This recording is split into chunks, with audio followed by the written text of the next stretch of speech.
Halo semuanya, selamat datang di podcast kita hari ini. Semoga yang lagi nonton sekarang sehat-sehat ya.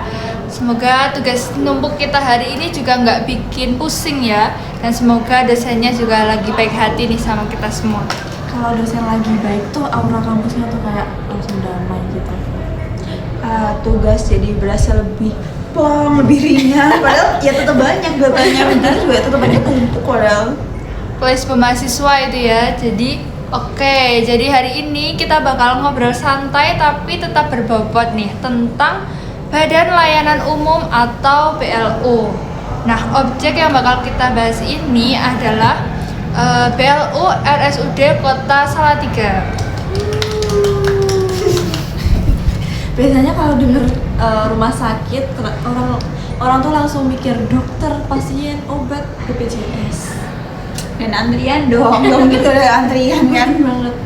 Nah iya, padahal di balik pelayanan rumah sakit itu ada sistem pengelolaan ya yang penting banget supaya semuanya itu dapat berjalan lancar. Nah, makanya hari ini kita bakal bahas gimana konsep BLU diterapkan di rumah sakit daerah. Manfaatnya buat masyarakat, tantangannya, dan kenapa sistem ini penting banget untuk pelayanan kesehatan. Oke, jadi kita mulai dari dasar dulu nih. Nah, Diva, aku mau tanya ya, sebenarnya BLU itu apa sih? Oke, jadi BLU atau Badan Layanan Umum adalah instansi pemerintah yang dibentuk untuk memberikan pelayanan kepada masyarakat, tapi diberi secara fleksibilitas dalam pengelolaan keuangannya supaya pelayanannya itu bisa lebih efisien dan efektif. Nah, fleksibilitas nih maksudnya gimana ya? Jadi kalau instansi biasa tuh kan penggunaan anggarannya itu kan cenderung kaku dan prosesnya agak panjang ya. Nah, tapi kalau BLU sendiri itu lebih fleksibel supaya pelayanan masyarakat tuh nggak terhambat dan terlambat lama gitu. Oke, jadi berarti lebih cepat mengambil tindakan seperti itu ya? Betul, tapi tetap ada aturan, laporan keuangan, dan juga pengawasan. Jadi bukan bebas pakai uang sesuka hati gitu ya, beda konsepnya. Kalau bebas takutnya rumah sakit malah malah bikin bioskop mini gak sih? Dan juga pasien rawat inap itu bonus nonton gak sih? Lumayan gitu nanti ada yang buka karena gitu. Tolong itu rumah sakit atau tempat healing ya? Tapi serius, konsep BLU ini penting banget, terutama di bidang kesehatan, karena rumah sakit itu harus bergerak secara cepat. Oke, nah iya sih. Jadi kalau pelayanan kesehatannya lambat nih, dampaknya tuh bisa besar banget ya. Betul, karena yang dihadapi rumah sakit ini kan langsung ya ke kesehatan masyarakat gitu. Nah, sekarang kita masuk ke dalam objek utama kita, yaitu RSUD Kota Salatiga. Kenapa sih rumah sakit itu bisa menjadi BLU? Karena rumah sakit itu termasuk pelayanan publik yang langsung berhubungan dengan masyarakat. Jadi pemerintah itu memberikan fleksibilitas pengelolaan keuangan supaya kualitas pelayanan kesehatannya itu bisa meningkat. Seperti itu. Apalagi kebutuhan rumah sakit ini kan banyak ya dan sifatnya itu mendesak. Contohnya apa tuh?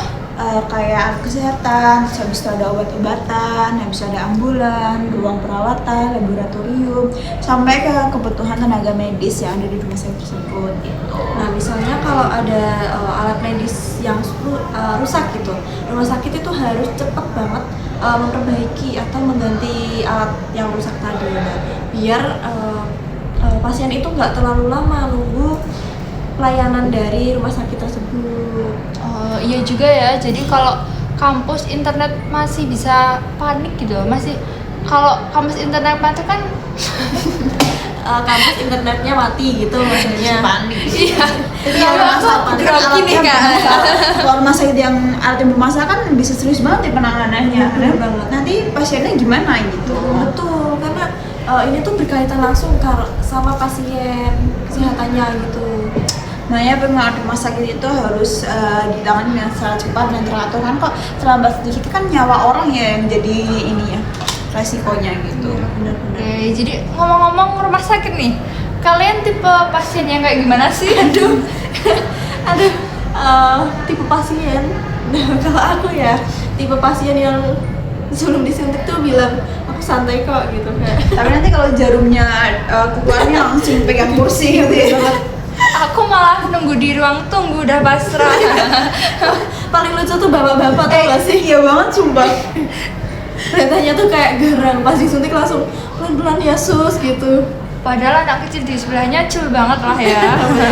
Kadang anak kecilnya itu malah yang nenangin bapaknya kayak tenang aja pak, biasa aja pak. Udah bapaknya deg-degan gitu ya. Oke, jadi kalau rumah sakit BLU kayak RSUD Salatiga nih, sumber dananya itu didapat dari mana aja sih?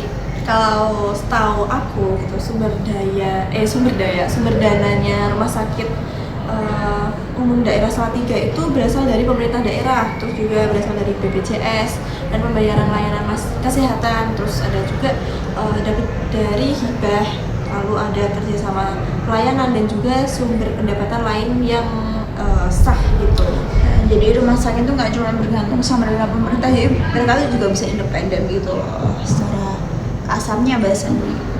Oke, berarti pengelolaan dananya ini penting banget ya. Penting banget karena dana ini itu nantinya dipakai lagi untuk meningkatkan pelayanan kesehatan masyarakat. Guna itu kayak beli alat kesehatan tadi, terus kayak beli fasilitas-fasilitas untuk masyarakat seperti itu. Oke, gitu. Bisa dikasih contohnya nggak nih Kak? Misalnya membeli yang tadi aku udah sebutin sih. Oh, kayak iya. kesehatan, terus kayak fasilitas itu biar pasiennya itu bisa merasakan kepuasan dari rumah sakit tersebut gitu. Ini yang karena masalah itu operasionalnya juga gede banget juga ya. Bener-bener. Oh, iya sih, jadi kayak sehari aja biaya listrik rumah sakit itu udah gede banget ya. Belum juga alat kesehatan, obat-obatan, ambulans, terus laboratorium dan lain-lain, itu juga gede banget sih. Belum langsung rumah sakit ini kan, kalau misalnya VIP itu pasti ada AC sendiri yang bikin kayak pasien ada betah nih pengen bawa senyum sendiri dari rumah nih. Wah, rumah sakit tuh dinginnya beda level ya memang. Oke, jadi kalau manfaat BLU sendiri nih buat masyarakat nih apa aja sih? Yang paling kerasa buat masyarakat sendiri kayak misalnya kita gitu ya, pasti ya kesehatan sih, pelayanan kesehatan kan bisa lebih cepat dan lebih baik seperti itu. Karena rumah sakit itu punya fleksibilitas untuk memenuhi kebutuhan pelayanan tanpa harus terhambat kayak aturan yang cukup panjang gitu. Oke, berarti masyarakat ini dapat merasakan dampaknya secara langsung ya? Iya, karena misalnya nih pelayanan administrasinya lebih cepat, terus fasilitasnya itu lebih lengkap, terus alat kesehatan itu lebih memadai dan kualitas pelayanannya maksudnya itu meningkat. Jadi pasien itu lebih betah Jangan betah dong. maksudnya maaf Lebih terurus gitu ya. bener banget. Nah, Dia sehat milih iya. itu sebagai objek untuk melakukan konsultasi kesehatannya. Betah nanti dikira hotel dong. Enggak dong. Selain itu rumah sakit itu juga bisa lebih mudah melakukan pengembangan fasilitas nih. Oke, jadi kayak renovasi ruangan atau penambahan alat kesehatan gitu ya? Betul banget. Oke, jadi kalau pelayanan rumah sakit nih, kalau pelayanan rumah sakitnya cepat itu rasa bersyukurnya banget sih. Iyalah, karena orang sakit itu kan maunya cepet ditanganin ya biar cepet sembuh. Kan apalagi mereka pasti kayak juga panik kayak gitu, bukannya mau tambah stres ini di administrasi nanti harus ngurus BPJS dulu, nanti diputer-puter itu kan pasti kan kayak nyawa orang lah ini jadi taruhannya gitu. Oke, jadi aku mau memberikan studi case ya mungkin ya. Coba kita bikin contoh sederhana dan mungkin biar lebih kebayang nih. Misalnya ada alat rongsen di rumah sakit yang rusak, nah. Kenapa ini? Itu gimana gitu kalau alat rongsen Gimana itu rusak? cara penanganannya, Kak? Oke. Penanganannya nah kalau rumah sakit itu punya fleksibilitas BLU, nah pihak rumah sakit itu bisa lebih cepat mengalokasikan dananya itu untuk memperbaiki dan atau membeli alat tersebut gitu. Alat baru itu ya, jadi pasien tuh kayak tetap bisa mendapatkan pelayanan pemerintah ini, tetap harus nggak harus menunggu terlalu lama gitu. Karena kalau alat pemeriksaan rusak tuh dampaknya besar ya. Iya, bisa menghambat pelayanan pasien dan memperlambat juga proses pemeriksaan. Makanya rumah sakit itu harus punya apa ya, kayak pengelolaan yang baik agar penanganan pasiennya tuh bisa lebih cepat gitu, biar nggak terlalu lama, biar lebih lancar juga kayak gitu. Oke, nah selain manfaat nih, pasti ada tantangannya juga dong. Nah, bisa sebutkan nggak sih tantangan apa aja nih yang mungkin sekiranya kalian tahu? Ya. Pasti ada dong tantangannya. Nah, salah satu tantangannya itu adalah menjaga kualitas pelayanan kesehatan sambil tetap mengelola keuangan yang baik. Karena biasanya terkadang tuh kayak ada rumah sakit tuh yang pelayanannya tuh buruk. Contohnya di administrasi nih, kayak dia apa namanya, kalau yang BPJS tuh dilama-lamain, tapi yang reguler itu kayak ditangani dengan cepat gitu. Jadi rumah sakit itu harus sebaiknya harus menjaga kualitas pelayanannya itu dengan baik seperti itu, biar kayak pasien itu juga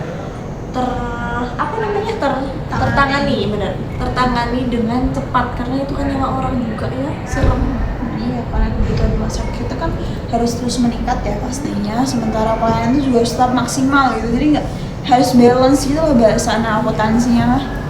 Apalagi kalau pasien rumah sakit kan banyak ya, dan kebutuhannya tuh pasti juga berbeda-beda gitu loh.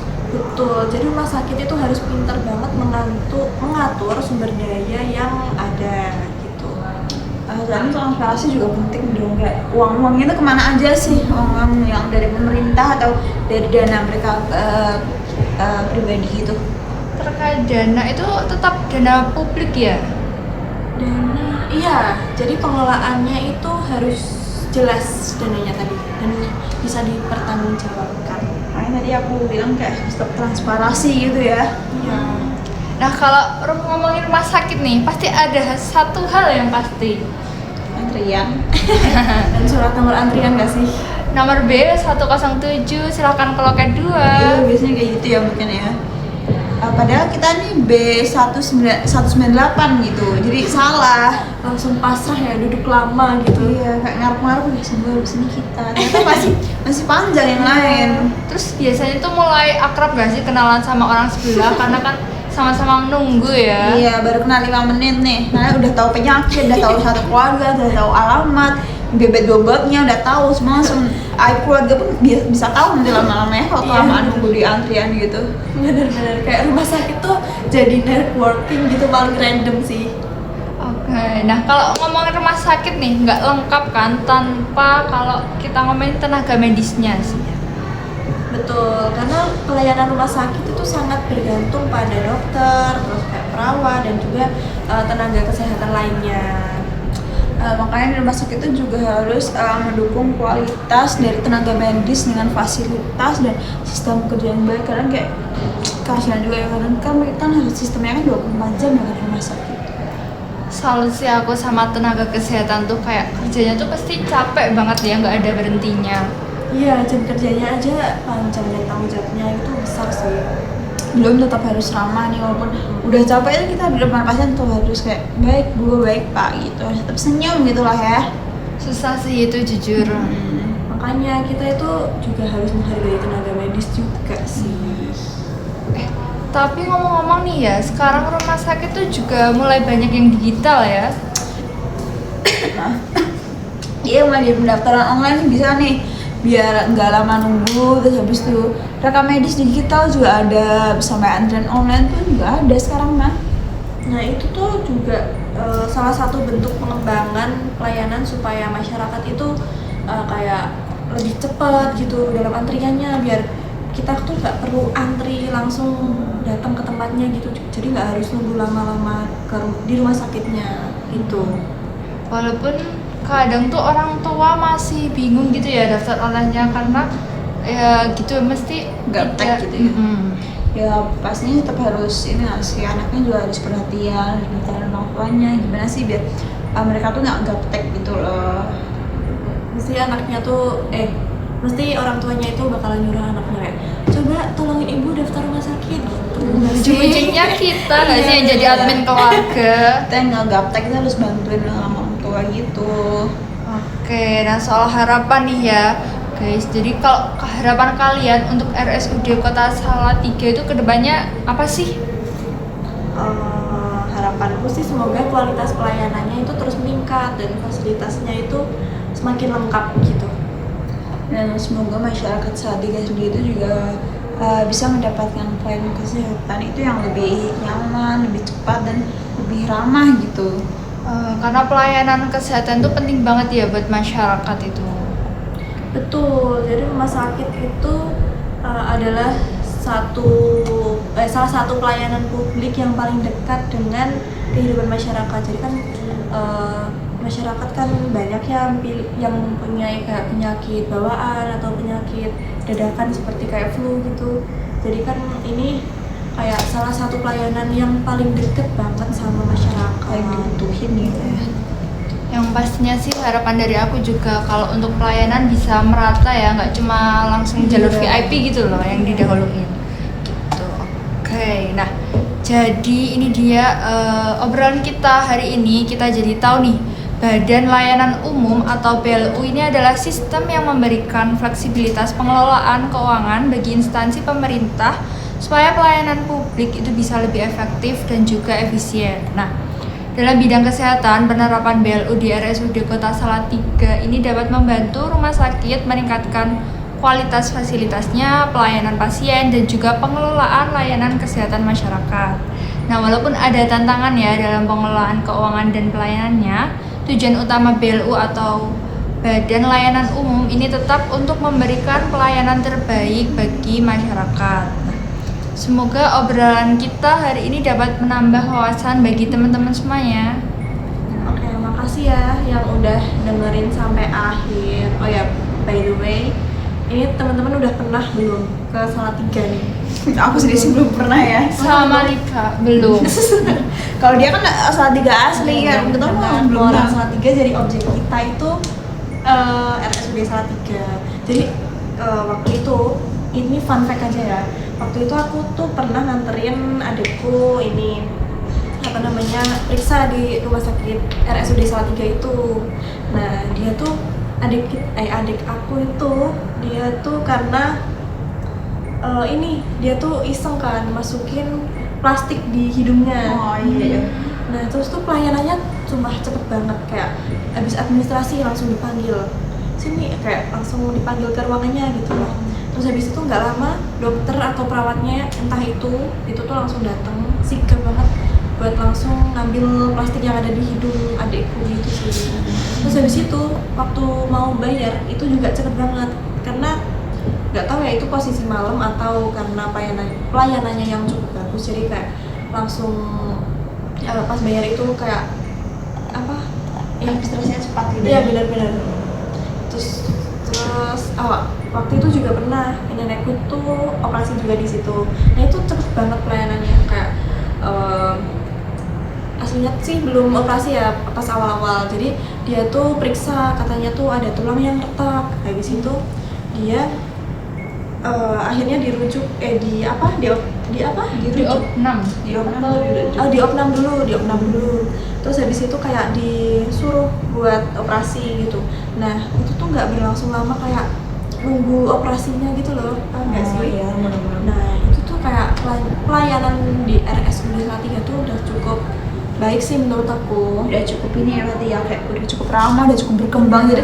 Masyarakat tuh mau kesana juga nyaman gitu loh. Benar. Dan juga masalah parkiran juga, kalau mobil itu aman banget, maksudnya kayak kita tuh misal bawa mobil mau jenguk gitu, nah itu parkirannya itu luas banget, kayak kita nggak usah susah-susah cari parkiran gitu kalau di RSUD Salatiga. Berarti RSUD Salatiga sendiri udah maju banget ya. Iya, hitungannya itu untuk sekolah rumah sakit. Kadang kan ada ya di beberapa daerah tuh yang penanganannya lama, terus harus nunggu ABCD gitu. Kalau di Salatiga sendiri berarti udah keren banget sih, itu udah approve banget ya. Berarti ini ada bukti nyata ya soal pelayanan yang ada di RSUD Kota Salatiga ini. Besok kalian kalau mau Jangan dong, kita aja sehat-sehat aja nggak sih? Ya sampai Salatiga, sampai udah apa nanti. Oke. Oke, udah lanjutin penutupan yang tadi. Semoga sehat selalu dan tugasnya lancar nih untuk tugas-tugas selanjutnya. BTW tadi kan kita kan belum perkenalan nih, kita kayak tag ulang nggak dari awal. Kita harus perkenalan dulu. Maksudnya tag buat awal dulu. Oke, jadi sebelumnya kenalin, di sini aku Fatiha. Aku Jecinda. Dan aku Diva. Oke, jadi sampai jumpa di podcast kita selanjutnya. Semoga pemateri kali ini dapat bermanfaat bagi kita semua ya.